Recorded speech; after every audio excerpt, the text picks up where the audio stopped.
il nous a finalement rejoint, le doyen François Bikoro, à qui nous disons bonsoir, mais surtout bienvenue. Merci. Alors, doyen, on ne va pas prendre de gants, on vous accueille à chaud avec justement ce balai de candidatures qui n'en finit plus du côté de l'ECAM. Nous étions à 50 en tout début de soirée. Et nos équipes sur le terrain nous font savoir que désormais, on a traversé la soixantaine, nous courons allègrement vers 70. Alors, la première interrogation, vue d'ailleurs, lorsque un citoyen européen, un américain regarderait le Cameroun, il s'interrogerait, est-ce des candidatures par conviction ou alors c'est du folklore juste pour donner une illusion de démocratie dans un pays qui peut-être en souffre?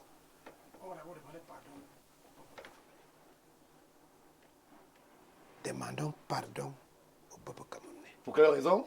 On leur Qui appelle, doit demander pardon? vous et moi, vous le muezzin de la République, la cloche sonne faux. Parce que quand la cloche sonne à 14 heures, ce n'est pas la prière. On a passé 7 ans à donner l'impression, à beaucoup d'impostures et d'hypocrisie, que le poste de président de la République était un poste à la portée de tout le monde. On n'a pas bien appris au Camerounais ce que c'est que le Cameroun. 74. Le Cameroun et l'Algérie sont les rares pays au monde qui ont acquis l'indépendance au prix du sang. Ils ont combattu. Oui. Le Cameroun particulièrement, avec la Côte d'Ivoire, c'est 2 centres d'entrée, l'apport de la colonisation dans notre pays, dans cette Afrique. On n'a pas dit aux Camerounais que le peuple de la République demande un certain nombre de parcours et de sacrifices. On a donné l'impression que quand la Constitution dit les partis politiques concourent à l'expression du suffrage, nous on a confondu ça avec le messianisme. Un individu n'a pas plus de 4 personnes dans sa famille, même dans sa famille politique. Il veut être président de la République. On a tellement banalisé.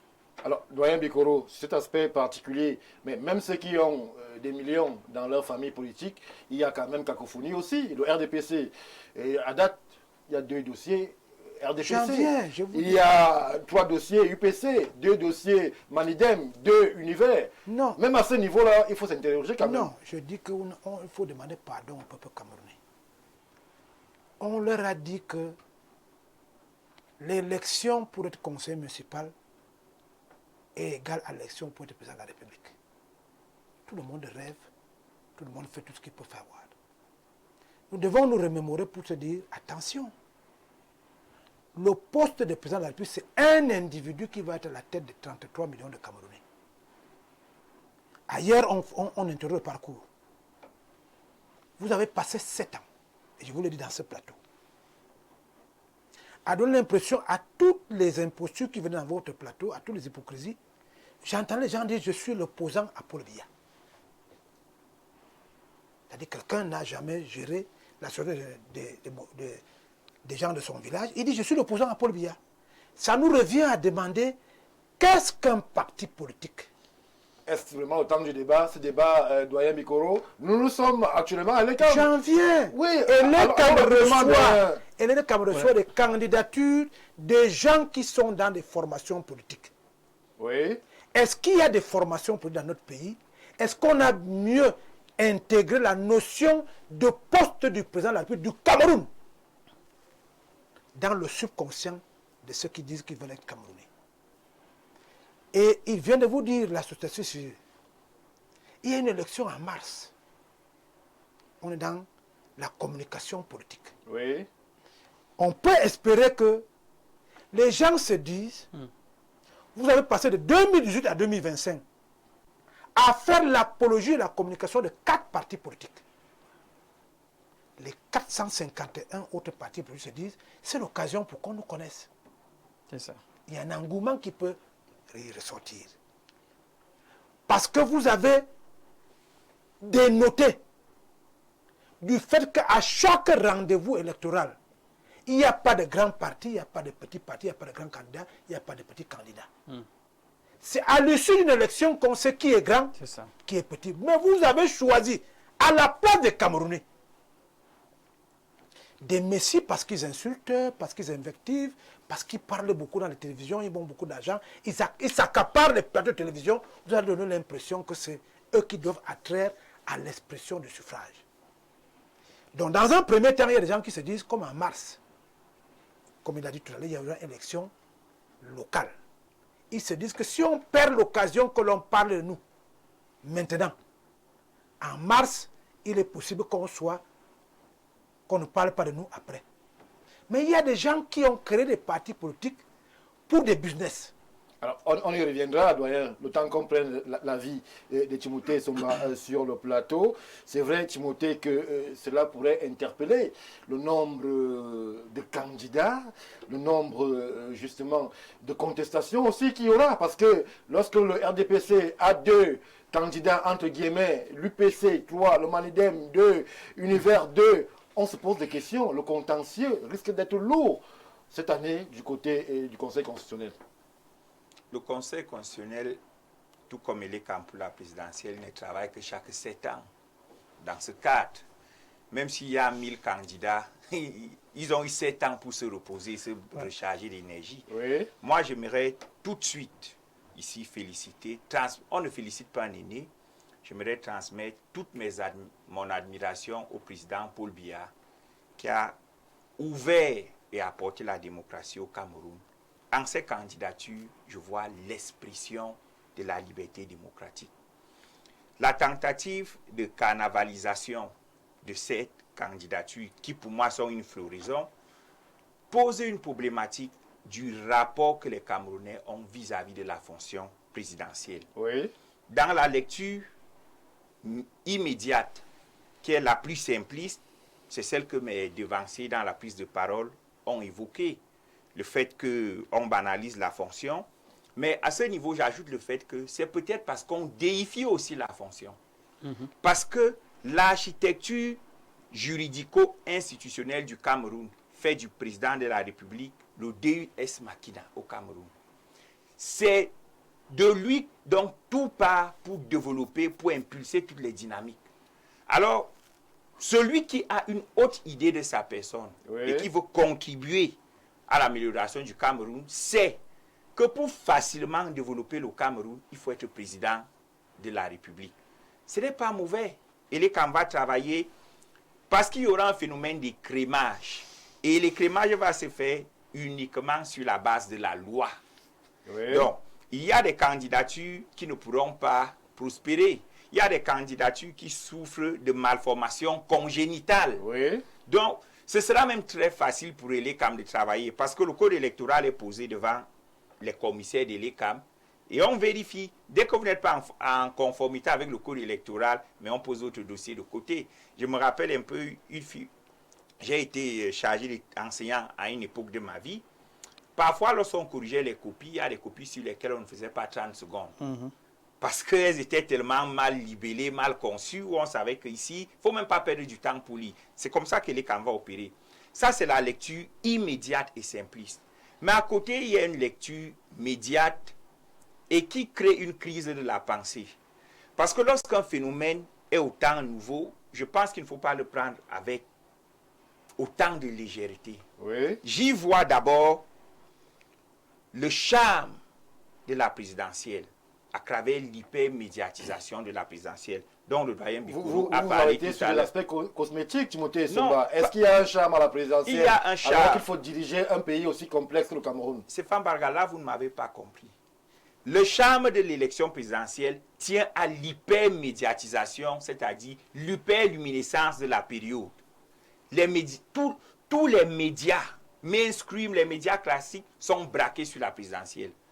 Tout le monde vient donc prendre un peu de cette lumière que les médias offrent à tout le monde dans le cadre de la présidentielle. Donc il y a cet attrait qui fait que dans la perspective des élections locales à venir, ceux qui ont fait 7 ans d'inexistence savent que grâce au soleil de la présidentielle, ils vont exister et ils iront parler aux populations dans le cadre des élections locales en disant « j'étais candidat à la présidentielle ».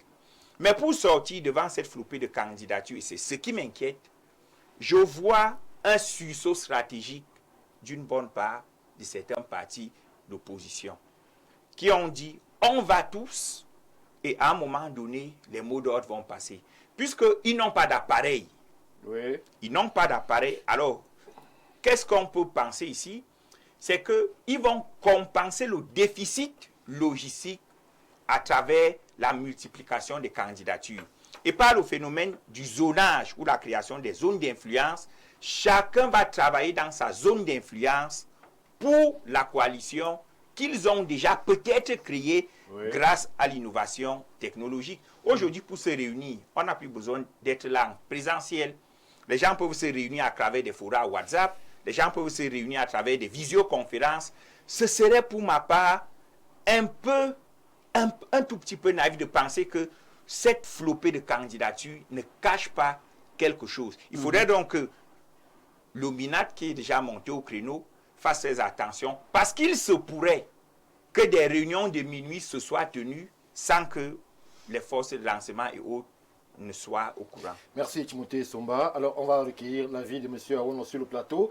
Le journaliste Somba soupçonne qu'il y aurait dans cette manœuvre, dans cette pluie de candidatures, une espèce de cheval de Troie pour permettre à eux de se rassembler et plus tard de créer la surprise. Est-ce que vous, en tant qu'acteur de l'opposition, vous aussi vous êtes dans cette logique-là, que cette flopée de candidatures cache quelque chose de peut-être inquiétant pour le pouvoir RDPC ou alors suspicieux ou dangereux pour le Cameroun entier? Moi, je pense que cette flopée de candidatures ne date pas d'aujourd'hui. On a toujours eu beaucoup de candidats lors des élections présidentielles. On est rarement arrivé à plus de 50. Donc, on était dans la vingtaine la dernière élection. On est souvent à 20, 25, mais cette fois-ci, on est quasiment à 70. Et nous, on sait également ce qui arrive très souvent, c'est qu'on va nombreux à l'élection et beaucoup prennent position pour le régime en place. Oui. Moi, je pense que c'est ce qui est en train, n'est-ce pas, d'être organisé. Même ces partis qui se retrouvent à présenter plusieurs candidats, je vois, n'est-ce pas, une main noire. Une main noire. Derrière ces manœuvres. Oui. Pour, qui pourrait être celle de qui? Lorsque, par exemple, Univers présente deux candidats, lorsque le Manidem, qui avait porté la candidature du professeur Maurice Kamto, se retrouve aujourd'hui à être avec, justement, deux candidats, qui aurait intérêt, justement, à ce qu'il y ait autant de candidatures disparates pour une même élection? Le président Paul Biya est le candidat naturel du RDPC. Oui. Il est protégé, n'est-ce pas, par les textes du parti.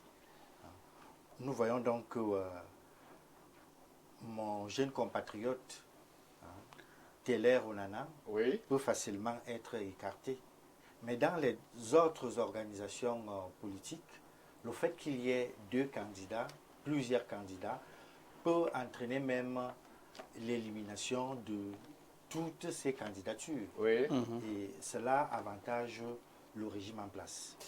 Merci. On va prendre l'avis du docteur Jean-Moïse Mbok sur la question. C'est vrai, docteur, qu'on ne nous avait pas habitué à ça, à ce que Elecam se retrouve ou alors se transforme à une scène de cinéma où on voit les gens arriver, accueillis, appeler président, faire des selfies. Est-ce que rien que par ces attitudes-là, on pourrait s'interroger sur la moralité même de ces prétendus candidats?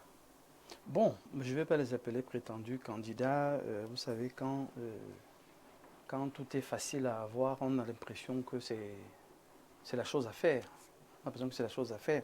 Quand vous arrivez à Elecam aujourd'hui, vous avez déjà en haie une bande de badauds qui savent que quand on dit présidentiel, on dit dépannage, on dit argent qui coule. Donc, ils sont à l'entrée et tout le monde qui arrive, que ce soit vous ou moi, dès que vous dites que vous êtes candidat, on dit prési, ils se mettent à chanter et l'enveloppe naturellement doit suivre. Il y a un farotage, comme on dit au pays, qui doit suivre. Mais pour moi, une fois de plus, tous ces éléments-là sont bien des indicateurs. Et là, je comprends Thierry Nodouanier quand il parle de demander pardon au peuple camerounais. C'est parce que ceux mêmes qui sont là, qui nous suivent généralement, en fait, qui suivent les émissions, les débats télévisés, se disent que la politique, apparemment, c'est un jeu. C'est un jeu où certains dansent plus fort que d'autres, mais à la fin, on sait qui va gagner. Bon, allons essayer de jouer aussi comme les autres, et puis le reste, on va voir. Donc, les citoyens, pour certains, manquent d'éducation politique, parce que ce n'est pas là que vous allez acclamer un candidat, c'est par rapport à son programme, à son projet. Donc, vous êtes en train de lire vous êtes en train de vous rassurer que vous avez un cadre d'électeur. Donc, trouver des gens autour de l'ECAM en train de s'agiter montre déjà qu'il y a un problème fondamental. Avoir cette quantité, ce nombre de candidats montre également, à côté du syndrome du Messie, qu'il y a un manque de confiance, même dans le partenariat politique. Vous n'avez qu'à voir un candidat qui, on lui dit, c'est vous qui, on vous porte à cette fonction-là, et puis le lendemain soir, une autre personne vient avec le même nom. Tout ça crée un malaise et un sérieux malaise. Oui. Mais toutes ces choses montrent que on va saluer le président parce que, ok, il a permis qu'il y ait cet engouement, cette dynamique. Mais pour la société civile, nous continuons de dire, un peuple qui n'est pas éduqué à bien faire, naturellement va mal faire. Et quand il fait mal, je vous rassure, quand il n'y a pas de limite, les abus sont inévitables. Merci. Et nous sommes en plein dans les abus au vu de ce qui se passe autour de l'ECAM, des gens qui apportent des candidatures. Mais je crois que l'abus va continuer parce que est-ce que nos populations qui nous suivent comprennent même quels sont parmi les acteurs qui vont faire que le Cameroun puisse évoluer, quels sont les enjeux et ainsi de suite. C'est à ça que cette émission, par exemple, sert, pour rappeler à ceux qui nous suivent qu'attention, l'élection présidentielle n'a même pas encore commencé. Là, on est encore en train de faire le tri et le tamis. Mais quand on va finir de trier, on va mettre sur la table ceux qui sont véritablement des candidats. À partir de là, finir l'agitation, aller étudier les projets politiques. Docteur Badjek, là nous sommes encore en plein dans l'agitation puisqu'on nous annonce une 68e candidature. La question 74e. C'est vrai que 74. Nos équipes sur le terrain... Je suis sur l'ECAM. Je suis sur le site de l'ECAM. 74. D'accord, docteur Mbok. On essaye d'être en harmonie avec vos chiffres. Docteur Badjek, la question de la suspicion quant à cette flopée de candidatures pourrait tout de suite se poser. Le stratège, qu'est-ce qu'il décèle alors qu'on était habitué à 20, 25, qu'on soit 74 candidats? Ça veut dire quoi? Ça veut dire qu'il y a un attelage secret qui est en train d'être préparé. Ça veut dire que beaucoup flairent la fin d'un système. Ça veut dire que le président qui faisait peur aujourd'hui semble ne plus faire peur. Qu'est-ce que ça veut dire 74 candidats pour l'élection présidentielle du 12 octobre 2025 au Cameroun? Vous savez, il y a cette inflation numérique qui est perceptible au niveau du nombre de candidats, mais qui s'accompagne avec une aridité stratégique. Parce que je pense que lorsqu'on aura décanté tout cela, on aura enfin le substrat qui sera engagé, n'est-ce pas, au combat. Mais je dois également vous dire que dans les chapelles politiques, il y a des stratèges. Oui. Aujourd'hui, si je veux régner, je vais diviser. D'accord? Oui. Si maintenant ces éléments sont utilisés à bon escient pour certains, n'est-ce pas, et pour d'autres, malheureusement, eh bien, c'est de bonne guerre. Lorsqu'on va en politique, on donne des coups en dessous de la ceinture. Oui. Voilà. Alors, si moi maintenant, je me rends compte qu'il y a un parti, dans un parti, il y a un candidat qui peut créer des problèmes, j'en mets un deuxième et on va décanter la situation. À ce niveau, je retire un peu la casquette du scientifique. Je pose la question à quelqu'un qui a une proximité avec un parti au pouvoir, vous en l'occurrence. Comment est-ce que vous interprétez cela, docteur Badjek? Qu'il y ait quelqu'un qui puisse se lever et aller jusqu'à l'ECAM, challenger, entre guillemets, ne serait-ce que pour la forme, le champion du RDPC, le président Paul Biya. Bon, écoutez, premièrement, ça montre que dans le parti, il y a une vitalité démocratique et que personne n'est muselé. Oui. Il a ses ambitions, il est allé déposer, il est allé jusqu'au bout. Ça donne un peu du panache, n'est-ce pas, à la vie du parti. Mais à la fin, oui, je pense que ce qui est réglementaire va prévaloir. Donc, je n'y vois pas un problème forcément. Il ne faudrait pas toujours interpréter ce genre de posture de manière négative. Oui. Ça montre la vitalité, ça montre quand même que peut-être qu'il y a quelqu'un qui ne regarde pas dans la même direction. Mais fin de compte, n'est-ce pas, ce qui est réglementaire va prévaloir. Donc, il ne faudrait pas, pour ma part, regarder cela avec une certaine haine, une certaine vengeance. J'ai entendu des choses. Est-ce que en interne, je parle là de la formation, appareil, tout le monde est sur la même longueur d'onde? Parce que on a eu quelques soucis aussi en termes de communication stratégique parmi les ténors de cette formation politique qui est la vôtre. Est-ce que tout le monde est en harmonie avec la décision du champion du RDPC d'être candidat pour 2025? Est-ce que cette candidature de Teller Onana n'est pas un tout petit peu symptomatique qu'il pourrait y avoir des gens qui pensent différemment et qui auraient préféré que le champion passe la main? Même s'il y aurait des gens qui penseraient autrement, eh bien, je dois dire que ces personnes doivent se conformer à ce qui est, au règlement, au statut. C'est une voie qui est unique, on ne peut pas s'en écarter, ou alors on change de parti. À partir du moment où on reste dans le parti, on reste conforme à la lecture des statuts, il me semble. Donc, mais on ne peut pas empêcher à certaines personnes de rêver, c'est peut-être le cas aujourd'hui, on ne peut pas empêcher à certains d'avoir des ambitions, oui. Mais cela reste, n'est-ce pas, dans la vitalité, la vie du parti. Moi, je pense que interdire, museler certaines personnes, ce serait faire preuve d'un manque total du respect de la démocratie. Il s'est présenté, les textes sont là, il sera jugé par rapport aux textes, il y a un candidat naturel. Et la prescription des statuts dit que le candidat naturel, qui est le président du RDPC, sera celui qui aura la validation du parti. Et puis, il n'y a pas de commentaire à faire. Moi, je pense que ce cas-là va être très rapidement élucidé avec Très rapidement élucidé, doyen Bikoro. D'autres cas qui, eux, peuvent être sujets à énormément de caution, ce sont les cas inhérents à l'opposition. Lorsque l'on sait justement qu'il y a eu ce grand fantasme d'un candidat unique de l'opposition, mais qu'au sein des appareils, on se retrouve avec autant d'antagonisme sur le choix de celui qui porte l'ambition, ça veut dire quand même qu'en termes de gouvernance en interne, en termes de vision, une fois de plus, l'opposition au Cameroun risque d'être hors jeu ou alors tout simplement pas dans le jeu. Je veux d'abord corriger. Je veux dire que moi je demande pardon au peuple camerounais. Vous l'avez déjà fait, doyen? Non, vous leur avez menti qu'il y a, à l'issue d'un mandat, opposition et pouvoir, il y a des partis politiques et des candidats à un poste électif. Si vous ne leur dites pas comme ça, ils ne pourront rien comprendre. Il n'y a pas d'opposition le jour où on convoque le corps électoral. Parce que ça peut changer à l'issue du 12 octobre. Oui. Comme ça se fait partout. Maintenant, vous ne leur avez pas remémoré le débat cognitif qui a eu lieu de 2018 à 2025 pour le cas de l'élection présidentielle. Les gens ont menti. Ils ont invectivé. Ils sont allés dans tous les sens. Mais ils avaient oublié que la loi et le règlement existent. Vous n'avez pas beaucoup renseigné les Camerounais sur la loi et le règlement. Dès lors qu'on a convoqué le corps électoral, 65% des aboyeurs inutiles se sont mis de côté. Quelques-uns ont preuve. Vous pensez qu'ils se sont mis de côté avec 74 candidats? Nous avons un pays qui a 33 millions d'habitants. Ce sont vos chiffres, doyen. Je vous dis que nous avons un pays qui a 33 millions d'habitants. Le dernier recensement? Parce qu'il n'y a pas eu de recensement entre-temps. Il y a les simulations.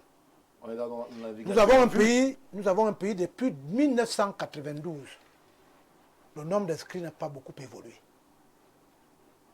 On est parti de 5 millions à 7 millions, 8 millions. On est très content. Mais le nombre de personnes qui mettent le bulletin dans la lune n'a pas beaucoup évolué. Cela suppose qu'il y a une activité qui amène les gens à se désintéresser de l'action politique parce que justement, il y a beaucoup d'imposture et d'hypocrisie. Vous avez passé 7 ans, un coup en leur disant qu'ils ont 2 présidents de la République. Reconnaissez-le, vous les Badiens.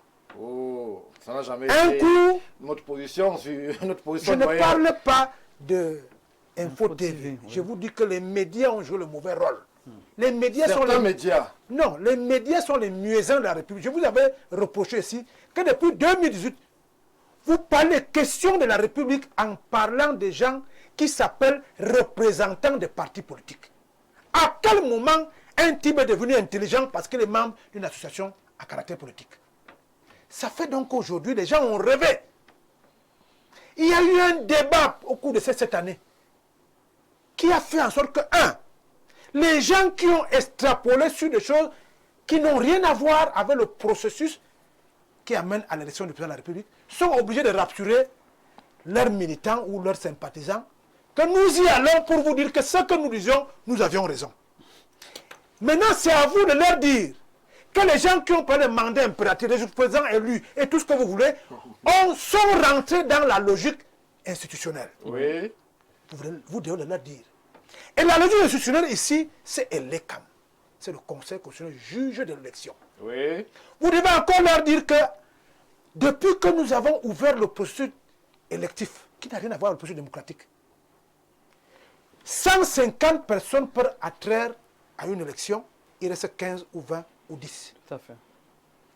Dès ce soir à minuit, je ne fais pas beaucoup de débats sur ça, nous aurons la première partie des gens qui sont susceptibles de faire débat. Oui. Je vous ai dit, je suis allé à l'ECAM.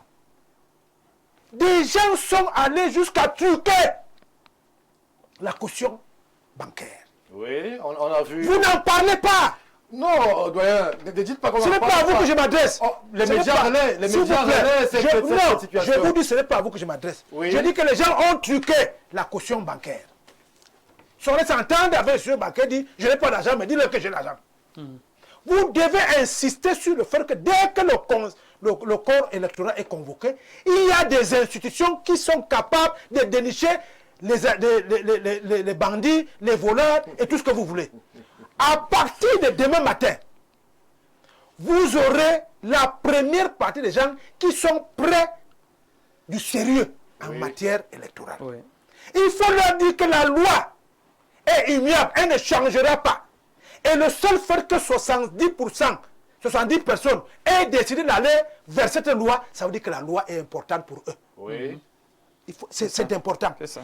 Ça fait donc que demain, quand on va vous dire qu'il n'y a que 16 personnes qui sont au niveau de l'ECAM, à même d'envoyer les dossiers au niveau du Conseil constitutionnel, il ne faut pas qu'il y ait un autre débat. Voilà. Vous avez sur le plateau quelqu'un qui a été honnête, en vous disant j'ai tenté, mais l'affaire de 3 millions là, je préfère faire ma cacoyère que de donner 3 millions. Non, c'est pas ce qu'il a dit. Moi, j'ai juste pris un exemple. Oui, parce que pendant 7 ans, ses collègues lui ont dit je voudrais atteindre au poste du président de la République. Mais dès qu'on a mis les conditions, parce que notre parti a commencé par faire en sorte que tout le monde soit candidat à l'élection présidentielle. On donnait 1 500 000 et l'État vous donnait 16 millions après. On a vu les gens aller plutôt construire leur maison. On est donc passé à la deuxième étape. C'est de dire qu'il faut donner 30 millions sans que vous serviez à quelque chose qui n'a pas 5% à l'issue de l'élection. Oui. C'est ces tamis-là qui sont des tamis institutionnels. Oui. Maintenant, il y a des tamis politiques qui sont opinionnels. Vous chutez, doyen. Demandez aux gens qui croient que le pot de président de la République, c'est le pot de Barbane. Que c'est tellement important pour le pays qu'on appelle Cameroun. Avec son histoire, avec la colonisation, avec ce constituant, que ce n'est pas possible que quelqu'un sorte du quartier pour être président de la République pour remplacer un type qui a fait 43 ans au pouvoir. Si vous le faites ainsi, ça va nous aider parce que la première partie, ce n'est que le dépôt de candidature. Oui. C'est des candidats à la candidature. Oui. Et je vous ai dit que c'est pour des besoins de communication politique. Parce qu'il y a une élection qui aura lieu en mars. Entre octobre et mars, si on fait le bis de petit A, c'est ce qu'on a eu en 2018, on va juste transporter les munitions populaires et opinionnelles de 2025 en 2026 pour que les gens espèrent avoir qui est un conseil municipal, qui est un député. C'est ça. Merci. Donc il ne faut pas de prime abord dire que non, les gens sont dans le calcul politique. Ils se disent que les médias ayant choisi de nous gérer à travers les représentants des partis politiques qui n'ont aucune consistance, aucune qualité, aucune qualification. Pour parler des choses de la République, le médecin, de la médecine, vous avez décidé que c'est les partis politiques qui nous gouvernent. Ils se sont donc dit, profitons de ces moments, de ces 10 jours, pour rassurer les gens à qui on a menti pendant 7 ans, mais deuxième chose, c'est que nous soyons présents dans l'opinion pour qu'en 2026, qu'on ait au moins quelque chose qui permet d'éroder la très grande puissance du RDPC. On a compris, doyen. On va sortir de cette introduction avec Timothée Somba. Alors, Timothée, qu'est-ce qu'on retient finalement de tout ce bal ou ce folklore, appelez ça comme vous voulez, mais de toutes ces annonces tapageuses qui nous viennent de l'ECAM, où l'on voit ici et là des illustres inconnus espérer diriger le Cameroun? Stéphane Barga, le résumé de tout ceci sera donné par l'ECAM dès demain. Ouais. Et ce résumé sera soumis à la sanction des immortels du Conseil constitutionnel, dont les décisions, comme des dogmes, sont nimbées du sceau de l'irrévocabilité et qui ne peuvent faire l'objet d'aucun recours, d'aucune contestation.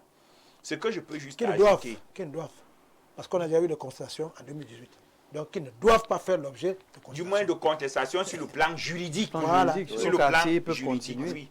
Maintenant, ce que moi je peux ajouter, après tout ce que mes prédécesseurs, mes illustres prédécesseurs viennent de dire, c'est que la démocratie camerounaise ne stagne pas.